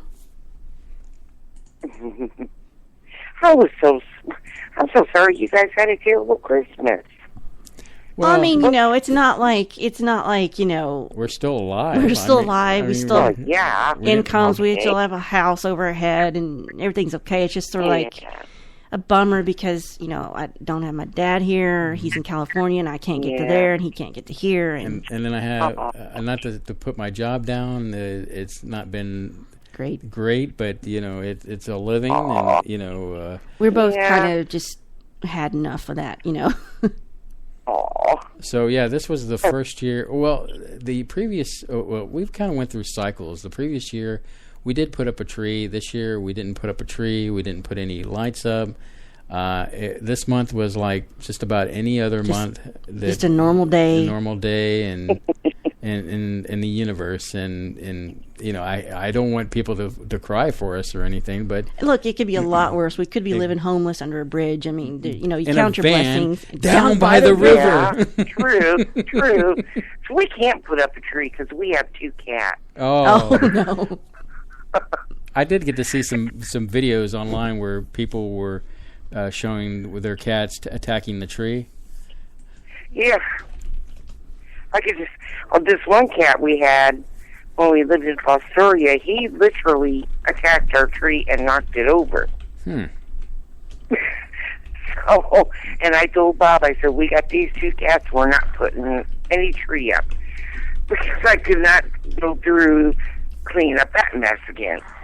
Well, an interesting factoid is that my uncle, when he lived in Arizona, they used to use the tumbleweeds as Christmas tree. And, really? Yeah, they would put lights on and put them in the living room, and I thought that was the most interesting thing. I mean, the tumbleweeds as Christmas trees. That's cool. Mm-hmm.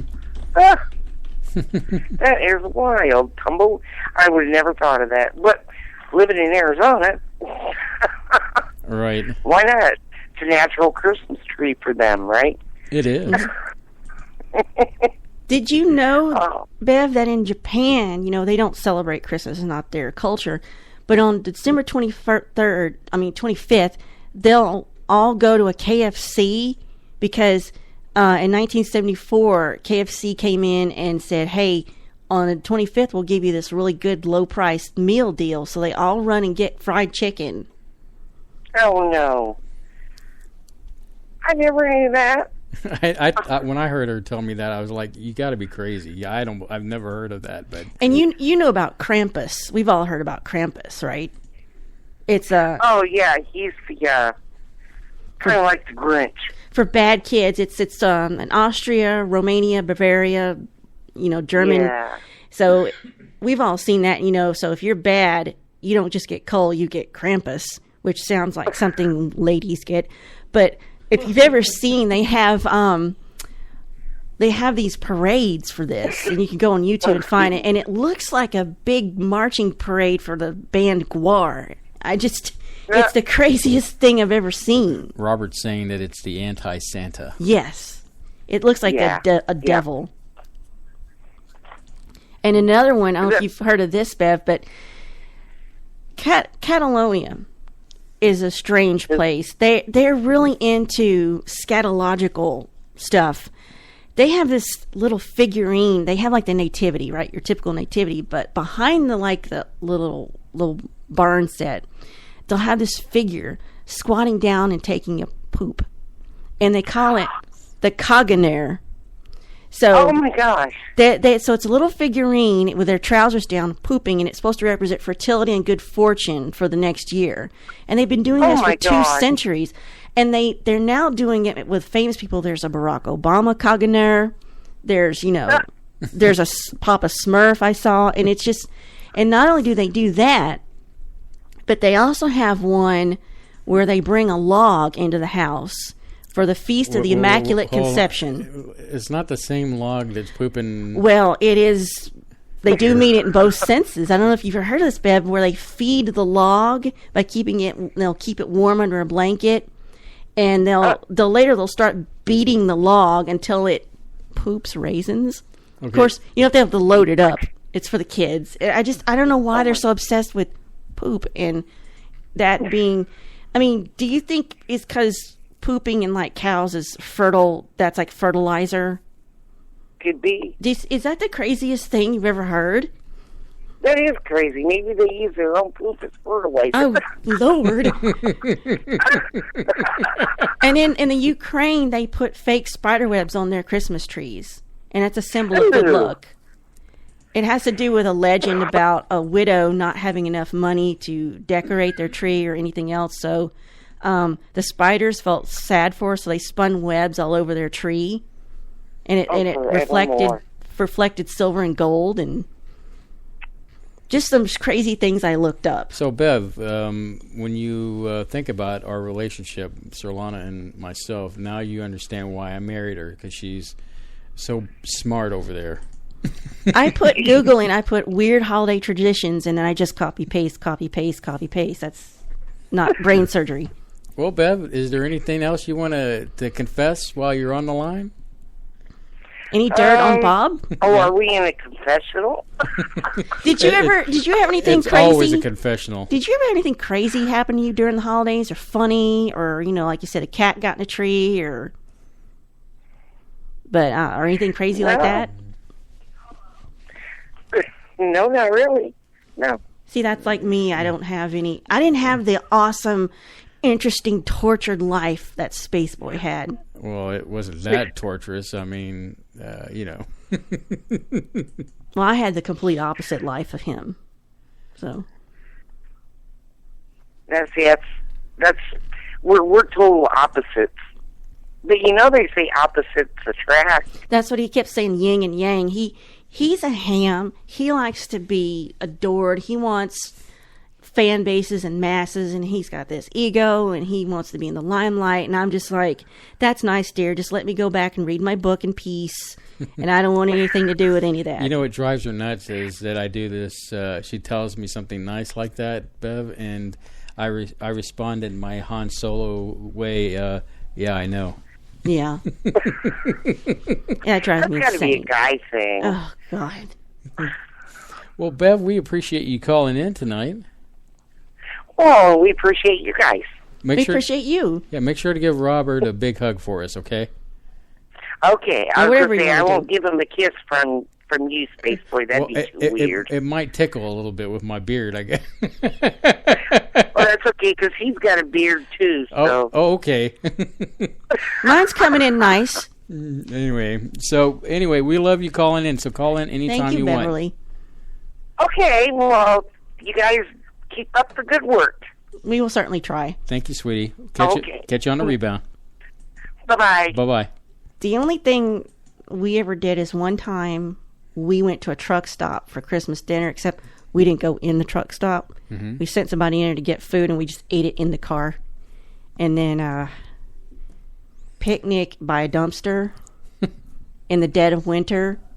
It was like 30 degrees out, and he says, "Let's go on a picnic." Did you have to compete with the squirrels or the raccoons? There's just a big open dumpster on the side of the road in the middle of nowhere with a picnic table next to it, and that's what's called a Pearson picnic. Well, isn't that special? Yeah, but never did it again. No more traditions. Nothing. You and I don't have a tradition. Nothing. No, I mean we. Initially, it was like as I'm from a dysfunctional family, meaning that I've got family here, family there, everywhere. Who's in a functional family? Basically, I would make all these rounds here, and to this person's house, to that person's house. It got to the point where finally I have my own house, and I just said, if you want to see me, you know where I'm at. And apparently nobody's really wanted to see me, so nobody's come over to our house. I'm glad of that, because I can't handle the stress of people in my house. That reminds me of when I was a kid and a teenager, when this girl invited me to her house, and she said nobody'd be home, and I went over to her house and nobody was home. Oh, yeah. Hey, I think funny. we have a caller here. Thank goodness. See? Caller, you're on the air. Spaceboy, Sirlana. Oh, hi. Crap. It is the one we shall not speak of. Oh, my goodness. Well, he that has no name. Yes, and it's too bad that, let's see here. Ask him some questions, Sirlana, while I figure this out here real quick. Where were you on the night of? I plead the fifth, whatever the question is. Did you have a good holiday, Les? I had a great holiday. Sorry. first time in 44 years I did not go home for Christmas. Really? Really? Yeah. Just myself, my wife, our 2 cats, and it was beautiful. It was great. Traveling on the holidays can sometimes be a real pain in the butt, and you know, we didn't have to go out and do all the shopping that we normally have to do. It was great. It was just nice and cozy. Of course, it's sweltering here comparatively. Yes. Normally, it's 20 degrees this time of year, and it's actually been in the 70s and raining all week. Yeah, I was going to ask if how your temperatures are doing over there. I mean, here tonight, 80s and humid. 80s and humid. I mean, well, I was looking at the map, and it's basically all the Gulf moisture is coming off, and that's why it's so humid and. It's gross. Yeah, it is. It is gross. It is nasty. However, we've been promised Monday that we're going to get slammed with rain. Sleeve weather. And yes, actually put on a coat, our coat that we can wear once a year here in Houston. Break out your sleeves. Oh, gosh. Woo-hoo, for the Christmas sweater you got 5 years ago, you finally get to wear it. Yeah, but when we pull it out, it's been eaten up by moths, so it's kind of holy. Moths are freaky. Yeah. Absolutely. Well, I had a question for you, Spaceboy. Shoot. If that's okay. No, go ahead. One of my favorite, I listened to this quite a while ago, so I'm not up to it as I was when I first listened to it. Getting Warm on the Trail of Heat, an album you made in 2006. I have to say, that one is my favorite Spaceboy album. And by the way, everybody, it's available on TuneIn right now if you want to go get it. Okay. He's talking about something I else. just like to... Sorry, I had to. What was your inspiration for that? Because it's heavy metal, and I love heavy metal. Well... So... Okay, in the Spaceboy universe, well, let's go beyond Spaceboy music. I'm often imitated but never duplicated. There are actually a few artists out there that are going by the name of Spaceboy. And you probably listened. I'm familiar with that metal album that you're talking about, and it is actually halfway decent. But I want to put everybody's mind at ease. I was before them, and so really, I am the original Spaceboy. The only they stole your name. In other words, it's hard to say they stole because I wasn't really. I mean, they had a CD out there before how can I put this? During that time, I really didn't have an avenue to push my music out. So it's conceivable that they had a music CD out there, and then they were using the Spaceboy name. But Spaceboy goes all like I said, goes back to March of 1999 is when that was all conceived, and I've had my music on mp3.com But yeah, I do get a few people that say, "Hey, I heard your heavy metal album, and it was actually pretty good." I'm like, I really can't take credit for that. But if you liked it, great, So yeah. Well, Spaceboy, I guess I just totally blew that one, didn't I? No, that's okay. I mean, and even though I've posted it on the website and all that good stuff, I know you're a busy man over there at the Beyond the Strange program and as working with Dave. So he's probably in withdrawal with Spaceboy music because he said in chat that his wife took the CD that you sent him. That is true. Your wife did take that. You're music. probably not as familiar with his music as you should be. You know what we need to do? Yeah. Solana, you know what we need to do? Get a thumb drive and load it up and just ship it to him? Well, he needs his own thumb drive. But what I was going to say is that we probably need to follow up with Bev, and we'll, with Les, we can give him free copies of the Spaceboy Music digital release, and so I will give you a download code later on, my friend, to where you can just download it directly from the site. And what's nice about that particular album, Les, is it's got the Fade or Not 1 on there. That's for Fade to Black, and so plus it's got. I'd be remiss to say that it doesn't have K28's Harmonic Caverns. It's got Skater Girl, Lisa's song that we wrote for. Ooh. It's chocked full of good stuff. Where do you get the Fade or Not 1 ringtone, or is that something you just made for me? Well, that's on iTunes. So if you wanted a Fade or Not 1 ringtone, that's on actually iTunes. I don't have anything for Android, unfortunately. So, but yeah, we'll hook you up. I'll send you a direct download, and we'll get with Bev and send her. If you send your actual physical address or your P.O. box number, I will send you all the sketches I've made, the actual sketches. Bonus. And I have to say, Solana, that is so sweet of you to do all those. I really do. I'm glad you take it that way as an honor, not something as a stalker situation where you feel you need to call the cops. That makes me relieved. Yeah, not at all. You know, I do it because you allow it. You allow me to pick on you, and once I find people that take it really well, I will be relentless. And I've met you. I've met both of you, and I know you are both very kind-hearted, wonderful people. You were so awesome. I tried to adopt you, but he said, Spaceboy said, well, one, he's a grown man, he's married, and two, it's weird. And I have to admit, when I was first getting to know Les, I gave him a hard time too, especially when Jimmy interviewed Carrie Cassidy, and and then of course when him and our favorite Jim Mars accused him as being a woman. What? Because of his name? I guess they couldn't figure out that if he was a male or a female, and I guess Jim thought he was. Is this based just on his screen name? I guess so. Yes. Usually, the third doesn't come behind women's names. Yeah, I used to have Leslie though, and that's why I changed it to Les. It was that particular incident that made it Les Johnson the third instead of Les. And every time you say Les, I think of Les Nessman. So. But no, it's all good. We have warm feelings about you too, Les. I was excited to meet him, and he was good in that. When we met him at Contact at Jimmy's, whatever that place was we were at, that was the second time in my life where I've been as close to being drunk. I mean, honest to God, drunk. I've never been drunk because I don't want to lose. And I was trying to talk to him, and I was like, I'm losing it here. I'm losing it. I'm sounding like an idiot. I'm just gonna turn around and go back outside and just sit down and not say anything. Well, you both did very well that night. And Thursday night was the night I was so far gone. I was just like, oh God, wow, that was bad. All I'm gonna say is that Jimmy and I were equal on that Saturday night because I went the distance.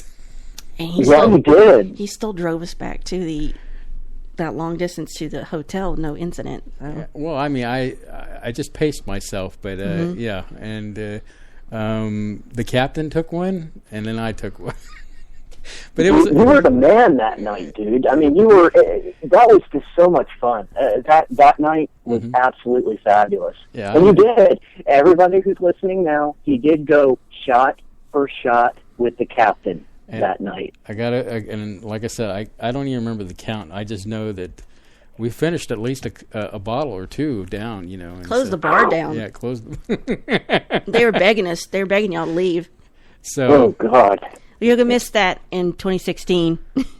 Yeah, unfortunately, we're not going to be able to go this year and the coming year, and I wish things could be different, but you know, finances being what they are, there's always next year. But you know, 2017, we might see, you know, since it's not such a far drive, we might go see Race Hobbs, and you know, he does something up in Arkansas, which is a little bit closer. Drivable, yeah, drivable, 2-day thing. A 2-day thing. Instead of driving all the way to the desert. And I could go through my hometown and see a couple of people like Cat. Rock on.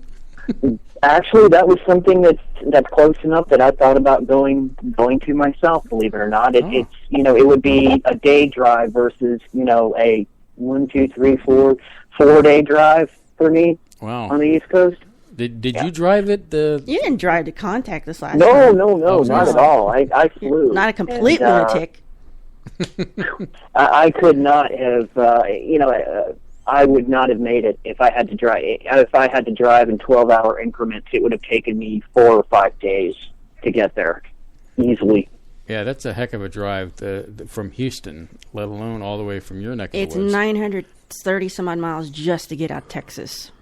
Yeah, I can't believe you guys made it 2 years in a row. Mm-hmm. I mean, that was, and you were there the first year, man. Mm-hmm. I mean, I really wish I had been there. I was offered a ticket to go at the last minute. I couldn't do it at the last minute, and I really wish I could have. The first year was kind of a training thing, because the second year that miserable. we went, we said, okay, we're going to go halfway and stop, and we stopped in Deming, New Mexico, and then we went the other half the other way, and it actually worked out perfect that way. But yeah, that first year it was like. That night when we stopped in Deming, that was the first time I said, you want me to just tweet something on your behalf to these people I don't know? They said, hey, this is Spaceboy's wife. He just wanted to let you know. And the next thing I know, everybody's on me. Yeah. Well, you know, and I wanted to say this, okay, to everybody who's out there. This is how cool Spaceboy is. Before the Sandbox was the Sandbox, before we all came up, and before Spaceboy helped come up with the Fate or Not name, when we all, when we all were trying to figure out names of what to call ourselves, you were the first person to talk to me, and I've always wanted to thank you for that. Yeah, there was teasing going on, and you know what? We made the Sandbox what the Sandbox is because we had so much fun together in there. What is the Sandbox? Is that Twitter? Yes. Yeah, Twitter. That is the Sandbox. But anyway, I've always wanted to thank you for that. And I mean, you know, and yeah, I remember the first meeting you sent me. I've still got that saved. I'll send it out later. What is it? Is it the picture I did? Yeah, you sent out several, but I think the first one you sent out was a picture of a raccoon, and you said, "Good, because I likes to joke, because I likes to jokes around, or I did it for poops and giggles or something like that." It's that picture of the raccoon where he's doing this. Oh yeah, I have that on my work computer. It says, "Good, give yourself to let me feel your hate" or something. Well, I did one for Les, and I said, "Good," because I was worried that he might have taken it, with only 140 characters in Twitter. And you can't get across. Yeah, and as people get to know me, they know that I'm pretty square. I mean, as far as you've experienced me, Les. You've got to know me. You've experienced him. So I'm at times I don't take things too seriously, and I do like to joke, and I like to laugh, which people have basically heard my trademark laugh. But with you, it was fun to play off with you, and as far as going back and forth, and it was all in good ribbing and good fun, and that's why I've enjoyed my relationship with you. Is that you've been, once again, I use the term, you've been a righteous guy, and that's why I like you, and I'm glad that you were part of that original bunch with us at the beginning. And he would listen to it, and he would talk about Les, and I would go, "That's nice, dear." Yeah. Well, thank you very much for having me. I love you guys, and I wish you lived closer. Yeah, I know. I love you guys. You guys have a great night, and Spaceboy, keep on rocking, my brother. Thanks, Les, and we'll look forward to listening to you on Beyond the Strange tomorrow. Okay. Absolutely. I'll talk to you tomorrow, bro. All right, you guys have a great night. You too. Bye-bye. Bye, Solana. Bye. Whatever, go ahead. Couldn't be bothered. See how mean she is? No, he started. He's like, he started it. That reminds me of the Steve Carell when it's what was it with Jim Carrey and Bruce Almighty. Oh, yeah. And Bruce is making Steve Carell. Yeah. But that was all Carell. Yeah, it was all Carell. So, just real quick, January 6th, we're going to do Data Bites where we pre-record it. Mm-hmm. Yeah, it's a pre-recording. Eventually, these pre-recordings that we do on Wednesday-ish can make it into a show where, we'll say, hey, we had an interview or we talked to such and such on Wednesday, and here's a brief clip from that interview. And so, you'll see these data bites make it into the actual show. And, we do the data bites because guests can't actually always do Saturday nights. Yeah, Saturday nights. It's kind of difficult. People have a life that they might want to go out and have a brewski or something, and they whatever normal people whatever do Saturday normal nights, people do. Unlike us, these old people that hang around. We're not normal people in the sense that we're running a broadcast out of our house and broadcasting it live. And so is that going to be recorded on the 6th, or does it go live on? We're going to record on the 6th, but it'll go live immediately. I mean, it won't be broadcasted live. You just hit record, boom, then record. We record, and then it's out there. It is what it is, and then it'll get uploaded to just like it does on Spreaker, where it'll be out there. Okay, so Saturday, January 2nd, we're going to talk about future and predictions. Mm-hmm. Some of those I'll just look up. Topic roulette with predictions. And we encourage people to call in or say something in chat. So if you want to, you've got a prediction of the future. If you've got a cool resolution you want to talk about on the 2nd of January, that's good. So on the 6th, we will release our interview with K28. And then on 9 will be this lovely man's name we keep butchering. Manu. Yeah, if Dennis wants to call in and explain it to us, that'd be awesome. I don't want to pressure him. He's awesome. But he will be on there. So we have a former Star Trek. We're not worthy. We're not worthy of him. And so that's the 2nd, the 6th, and the 9th. So, more shows to come, and I think we're going to resurrect the show that we weren't able to do. January 16th, something on Mars or space-related, maybe. Mm-hmm. Yeah. We're thinking about not doing a other side of the story, not really rebuttal, but, we talk so much about Tesla. I want to see, what's some other people Edison screwed over? So we might be talking about Thomas Edison and all the people he screwed over and how. To all the people we've screwed over before. Anyway, yeah, so Edison I thought would be an interesting topic to talk about. And the 30th is sort of like, we don't know yet. Yeah, it's in the planning stages, but we're digging something up, I think we have an appointment with a graveyard, and I'm sure we'll be able to dig up a guest somewhere in there. Yeah, we may have to mine the Fader knots again or something, who knows. Well, Sir Lana, do you want to wrap this up? I don't think anybody else is going to call in, but... put a bow on it, it's done. Put a bow on it? I mean, I think that at some point we could easily do a 3-hour show if it came down to it. Yeah, we could ramble. I mean, who would listen? I don't know. Well, people were listening, like Bev and Robert and Les and all these wonderful people that tuned in tonight. Even Dennis. Let's see. Dennis, the elusive, awesome Dennis. He's so awesome. I know we keep bragging about Dennis, but he has been really awesome. I mean... Are you feeling the love? Do you feel it yet? Dennis, do you know that we love you, man? I mean, in a plutonic kind of way. Plutonic with plutonium and all that. Yeah, plutonium with my Atom 569 gun. Anyway, so with that said... I'm going to roll the ending credits, and I guess we'll just call this a night. We apologize about earlier, but I'm glad you stayed. So that's us. Good night. Yeah, good there night, you go. Solana. Say good night. You're welcome. All right.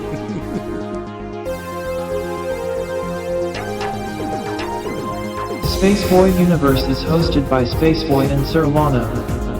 Executive producer is Sir Lana. Producer credit goes out to Dennis Koch. Find Spaceboy at spaceboymusic.com and spaceboyuniverse.com. This has been a Spaceboy Universe production. You have reached your final destination. Good night, Space Cadets.